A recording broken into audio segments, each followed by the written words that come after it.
He filled the primus stove with paraffin and set to with a will on the pump.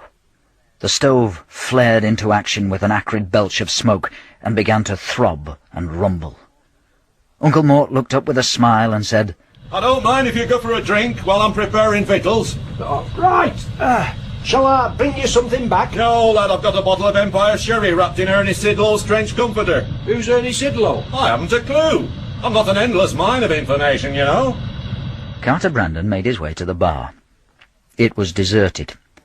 He rang a small brass bell on the counter.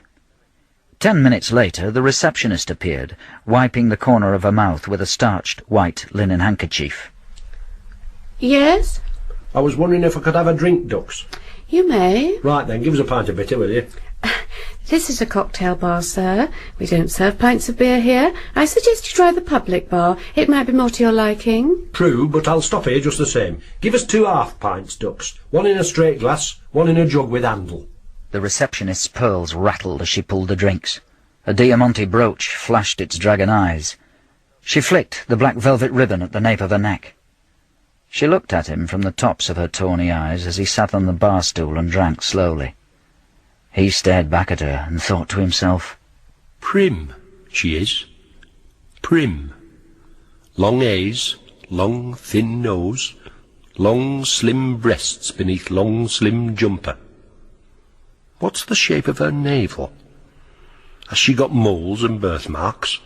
Has she got—" And then he heard the voice of his wife, Pat. I trust you while you're away, Carter. I trust you implicit.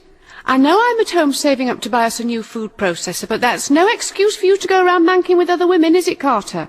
I mean to say, love, And then he smelled it. It was faint, but he knew what it was.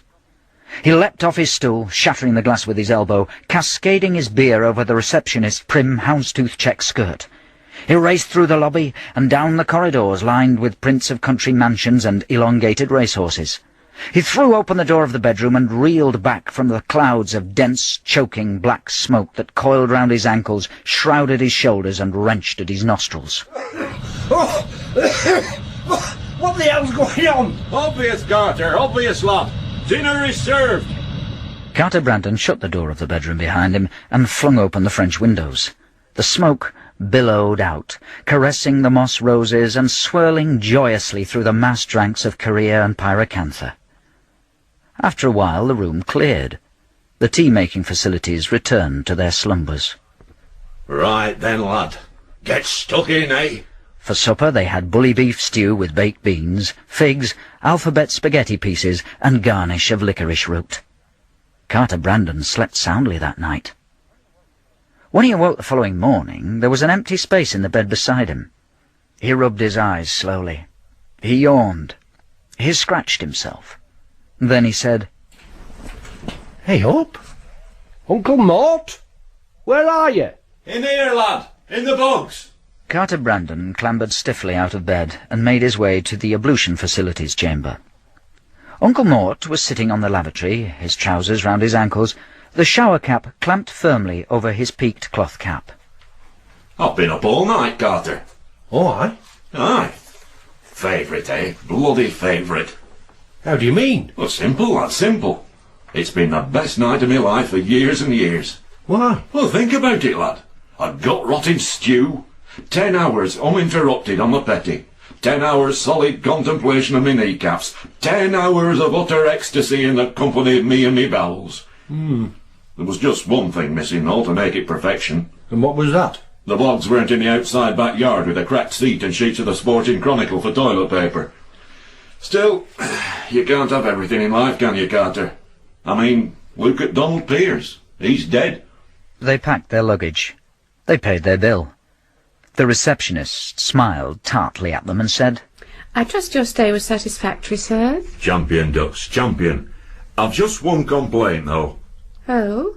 And what is that? Your food's rubbish. When they stepped outside, there was a light rain falling. Uncle Mort put on his shower cap, and the headlamps of the blood-red Beetle glinted wickedly.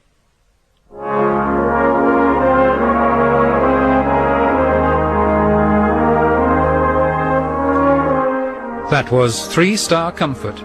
Stephen Thorne played Uncle Mort, Sam Kelly was Carter Brandon, and Liz Golding was Pat and the receptionist. The narrator was Christian Rotzka.